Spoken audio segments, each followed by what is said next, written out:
पहली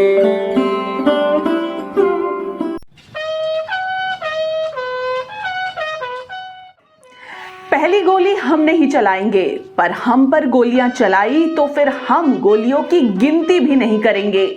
नमस्कार, मैं अत्री विश्वास रॉय। ये शब्द हिम्मत और शौर्य की कहानी बताता है जो chief of defence staff general Bipin Rawat का अंदाज था। इसीलिए 8 दिसंबर को जब तमिलनाडु में हेलीकॉप्टर क्रैश में उनके निधन की खबर आई तो पूरा देश स्तब्ध था। 63 साल के जनरल विपिन रावत देश के पहले सीडीएस थे, पर 43 साल से देश के सबसे डेकोरेटेड ऑफिसर में से एक रहे Vipin sir north east India में गहरा नाता रखते थे। दशकों तक इंसर्जेंसी देख चुके नॉर्थ ईस्ट को उग्रवाद से आजादी दिलाने वालों में जनरल विपिन रावत सबसे ऊपर माने जाते हैं। म्यांमार के रास्ते मिलिटेंट सालों साल तक मणिपुर, नागालैंड, असम जैसे राज्यों में आतंक फैलाए हुए थे और 2015 में मणिपुर में हुए हमले ने सारी हदें पार कर दी थी। डोगरा रेजिमेंट के काफिले पर हुए इस एम्बुश में 18 जवानों की शहादत आई तो सेना और सरकार ने कुछ ऐसा करने की ठानी जो पहले ना कभी हुई थी, ना किसी ने कभी सोचा था।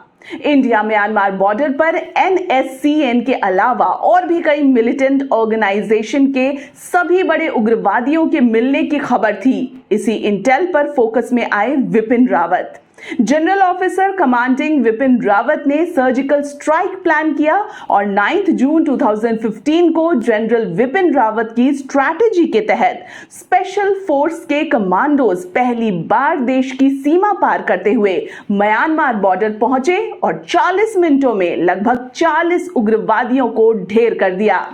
नॉर्थ ईस्ट में उग्रवाद के सभी बड़े चेहरे सिर्फ 40 मिनट में खत्म हो गए और नॉर्थ ईस्ट में आजादी के बाद अमन की शुरुआत हुई। आज नॉर्थ ईस्ट के सुधरे हालात विपिन रावत के साहस की देन है। अरुणाचल प्रदेश में LAC में भी वो चीनी सेना के लिए डर का नाम थे। 1980 में जब LAC में भारत और चीनी सेना के बीच तल्खी बहुत बढ़ गई थी तो विपिन रावत ही वो थे जो खूंटी गाड़कर चीनियों से मुकाबला कर रहे थे। हालांकि 2015 में नागालैंड में वो एक हेलीकॉप्टर क्रैश में बाल बाल बचे भी थे जब चीता हेलीकॉप्टर उड़ने के सेकंड्स भर में ही क्रैश हो गया था। तब मात्र 20 फीट की ऊंचाई के कारण उनकी जान बच गई, पर 8 दिसंबर को किस्मत विपिन सर के साथ नहीं थी। कोई करिश्मा नहीं हो सका और देश ने एक बहादुर जनरल को खो दिया। पर यह नॉर्थ ईस्ट इंडिया के लिए भी बड़ा झटका था। नागालैंड में जो कुछ भी हुआ उसके बाद अफस्पा हटाने की मांग और नॉर्थ ईस्ट में मिलिटेंट्स की बढ़ती हरकत के बीच विपिन रावत एक अहम कड़ी थे जो इस वक्त हालात के लिए सबसे बेहतर प्लानिंग करते। पर अफसोस ऐसा हो नहीं सकेगा, इसीलिए भारी मन से हम उन्हें नमन कर रहे हैं, जनरल साहब को आखिरी सलाम कर रहे हैं। नमस्कार।